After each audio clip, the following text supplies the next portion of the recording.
नमस्कार मित्रों, Shekhar astrology channel में आपका हार्दिक स्वागत है।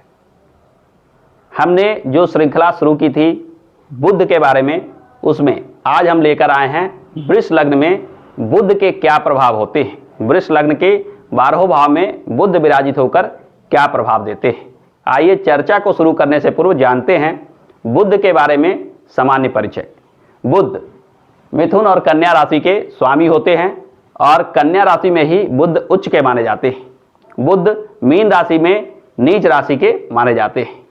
बुध के कारकत्व या अधिकार क्षेत्र की बात की जाए तो बुध व्यापार, वाणी, याददाश्त की शक्ति, वाक्य शक्ति को, लेखन कला को नियंत्रित करते हैं। साथ ही साथ भाषा सीखने सिखाने की कला भी बुध के अधीन आती है।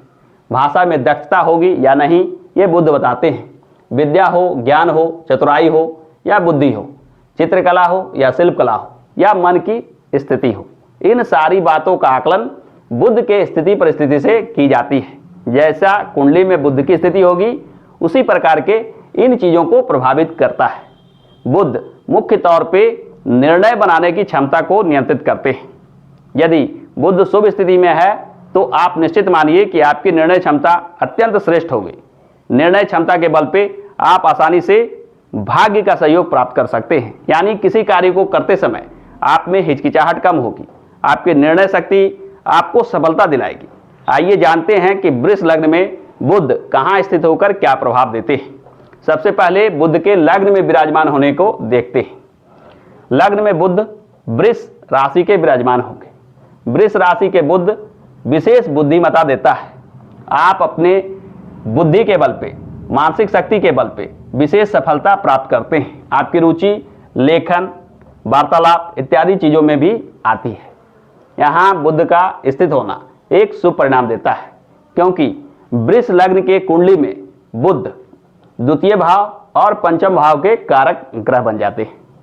द्वितीय भाव धन भाव और पंचम भाव केंद्र त्रिकोण का भाव होने की वजह से बुध को शुभ माना जाता है। यानी वृष लग्न के कुंडली में बुध शुभ परिणाम देने वाले ग्रह माने जाते हैं। अतः बुध का लग्न में विराजमान होना भी शुभ परिणाम को विशेष रूप से देगा। अब हम चर्चा करते हैं बुध के द्वितीय भाव में विराजित होने की। द्वितीय भाव में बुध अत्यंत उच्च स्थिति में बैठते हैं, क्योंकि यह मिथुन राशि बुध की अपनी राशि होती है और यहाँ धन भाव में अपनी राशि के बुध आपको बुद्धि से धनार्जन करने का गुण देता है। यहाँ आप लेखन, पठन पाठन इत्यादि में दक्षता प्राप्त करते हैं। आप एक से अधिक कार्यों में जुड़कर आय प्राप्त करते हैं, यानी धन के आगमन के अनेक स्रोत बन जाते हैं। तृतीय भाव के बाद हम बात करते हैं चतुर्थ भाव की। चतुर्थ भाव में बुध कर्क राशि में विराजमान होते हैं। कर्क राशि में बुध कुछ अशुभ प्रभाव लेकर आते हैं, क्योंकि कर्क राशि चंद्रमा की राशि होती है। यहाँ बुध आपको मानसिक उतार चढ़ाव वाला गुण देता है, यानी मानसिक शक्ति में कमी महसूस करते हैं, क्योंकि यहाँ बुध बुद्धिमत्ता में ऐसा स्थिति लाता है कि आप आसानी से निराशा, हताशा एवं नकारात्मक सोच में पड़ जाती है।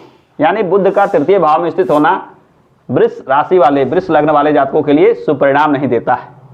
चर्चा करें यदि सिंह राशि में विराजित चतुर्थ भाव में बुध की, तो यहाँ बुध विराजित होकर कुछ न कुछ शुभ फल देते हैं, क्योंकि आप अपने आवास से ही कार्य क्षेत्र को चुनते हैं। यानी ऐसे कार्यों में लगते हैं कि घर बैठ करके ही कार्य कर पाएं। यानी बुद्धि से जुड़े हुए ऐसे कार्य जो इंटरनेट के माध्यम से हो, फोन के माध्यम से हो, किसी भी माध्यम से हो, आप बैठे बैठे ही कार्य करते हैं। आवास में परिवर्तन भी आप पसंद करते हैं, यानी आप कहीं भी रहते हैं अपने आवास में बैठकर ही कार्य करना पसंद करते हैं और भाग्यवश आपको ऐसे कार्य प्राप्त भी होते हैं।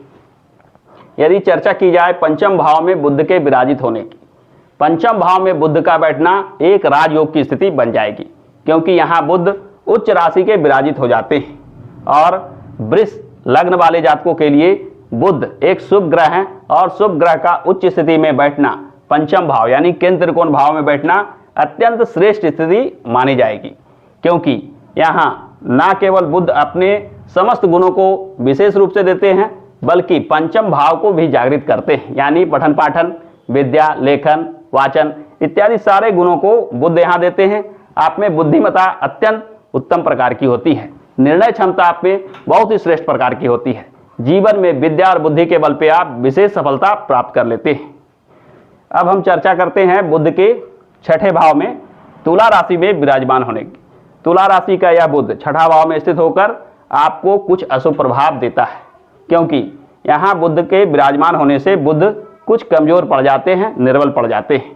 आप में नर्वस होने का रोग, चिड़चिड़ापन, किसी कार्य में मन न लगना, उदासी, निराशा जैसे गुण आ जाते हैं।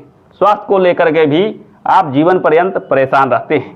कार्य क्षेत्र को लेकर के भी बाधा विघ्न बना रहता है, यानी जीवन में स्वास्थ्य बाधा हो या कार्य क्षेत्र की बाधा बना रहता है, यानी उसके समाधान में आप लगे रहते हैं। छठे भाव के बाद अगर हम चर्चा करते हैं सप्तम भाव में वृश्चिक राशि के बुध के विराजमान होने की। सप्तम भाव में बुध का विराजमान होना पत्नी यानी जीवन साथी को लेकर एक शुभ संकेत देता है। आप कोई साझेदारी के कार्यों में भी लाभ उठाते हैं। साझेदारी का कार्य हो या पारिवारिक रिश्ता हो, जीवन साथी से संबंध हो, दोनों को लेकर बुध उस प्रकार की बुद्धिमत्ता देता है जिससे उस क्षेत्र में आप सफलता प्राप्त करते हैं। सप्तम भाव के बाद अगर हम चर्चा करें अष्टम भाव के बुध के बारे में, तो अष्टम भाव में 9 नंबर यानी धनु राशि के बुध विराजमान होते हैं। यहाँ बुध यदि विराजित हो तो आपको अंतरात्मा की शक्ति विशेष रूप से देते हैं, परंतु यह बुध यहाँ पे आपको वाद विवाद में डाल सकते हैं, कानूनी परेशानियों में डाल सकते हैं, यानी कुछ न कुछ अशुभ प्रभाव आपको देंगे। बुध नवम भाव में मकर राशि में विराजमान हो तो वृष लग्न वालों के लिए क्या फल देते हैं। नवम भाव में विराजित होकर बुध आपको सतर्क बुद्धि वाला बनाता है। आप किसी चीज को आसानी से ग्रहण करते हैं, आप खुले स्वभाव वाले होते हैं एवं यात्रा इत्यादि में विशेष रुचि रखते हैं। खासकर मध्यम आयु के बाद उम्र बीतने पर आपको ऐसे बहुत संयोग बनते हैं जिसमें आपको यात्रा करना पड़े। यात्रा से आप लाभान्वित भी होते हैं। अब हम चर्चा करते हैं दसम भाव में विराजित बुध के बारे में। दसम भाव में कुंभ राशि के बुध विराजमान होते हैं। दसम भाव में बुध विराजित हो तो बुद्धि के बल पे रोजी रोजगार का संकेत देता है, यानी आप तथ्य एवं सूचनाओं को इकट्ठा करते हैं, समय आने पर इसे भंजाकर धनार्जन करते हैं। साथ ही साथ बुद्धि से जुड़े हुए कार्यों में विशेष लाभ प्राप्त करते हैं, यानी आपका रोजी रोजगार भी बुद्धि से जुड़े हुए कार्यों में होता है। आप कुछ अशुभ प्रभाव के भी कारण से प्रभावित होते हैं, क्योंकि यहाँ बुध विराजित होकर एक अत्यंत ही अनोखा अशुभता देता है। आप जीवन के अनदेखे बाधा विघ्न से परेशान रहते हैं, यानी यहाँ बुध देखने में जो शुभ स्थिति है शुभ परिणाम ही देगा, परंतु एक ऐसी स्थिति होगी यानी जीवन में जो अनदेखा बाधा विघ्न है वो आपको परेशान कर देंगे। अब हम चर्चा करते हैं बुध के एकादश भाव में विराजमान होने की। एकादश भाव का बुध तो शुभ स्थिति माना जाता है, परंतु यहाँ बुध अपने नीच राशि में विराजित हो गए हैं, जो आपको आय को लेकर बाधा विघ्न खड़ी करते हैं। साथी मित्रों के सहयोग में कमी लाते हैं। इस स्थान को कुछ न कुछ नकारात्मक रूप से प्रभावित करते हैं, यानी आय से जुड़े हुए बाधा विघ्न हो, दोस्तों मित्रों से सहयोग की कमी हो, इत्यादि चीजों का आकलन मीन राशि के एकादश भाव में विराजित बुध से की जाती है।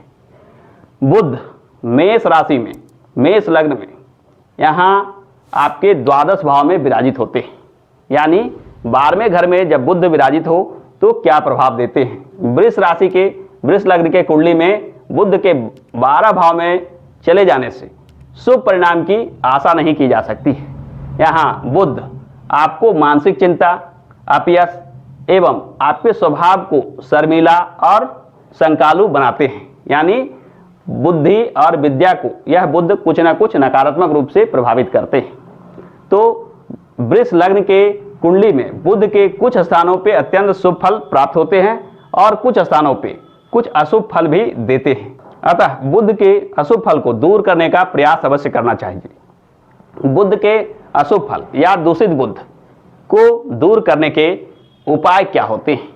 सबसे पहले बुध से जुड़े पूजा पाठ यानी बुध कवच, बुध स्त्रोत इत्यादि का पाठ करना बुध के अशुभता को कम कर देता है। बुध से जुड़े मूल बीज मंत्र यानी ओम बुम बुद्धाय नमः, इसका जाप करना भी बुध के अशुभता को कम कर देता है। बुध यदि विशेष रूप से नकारात्मक प्रभाव दे रहे हो तो बुध के वस्तुएं जैसे कांसा, हरे वस्त्र, हरी सब्जियां, मूंग की दाल, हरे रंग की वस्तुएं इत्यादि का दान करना चाहिए। वहीं बुध यदि शुभ फल दे रहे हो तो उसके शुभता को बढ़ाने के लिए भी बुध से जुड़े इस यंत्र को धारण करना चाहिए। इस यंत्र को भोजपत्र पर बनवाकर चांदी के लॉकेट में गले में अवश्य धारण करें। ऐसा करने से बुध के प्रभाव बढ़ते चले जाते हैं और बुध के जो शुभ फल प्राप्त हो रहे थे उसमें वृद्धि देखने को मिलती है। तो आज के लिए इतना ही। मन में कोई प्रश्न हो तो कमेंट में अवश्य पूछिएगा। दोस्तों, अगर यह वीडियो पसंद आया है तो वीडियो को लाइक अवश्य कीजिएगा, दोस्तों को शेयर अवश्य कीजिएगा एवं चैनल को सब्सक्राइब करके बेल आइकन का बटन क्लिक कर लीजिएगा ताकि आगे आने वाले वीडियो की ज्ञानप्रद जानकारी से आप छूट ना जाए। तो आज के लिए इतना ही।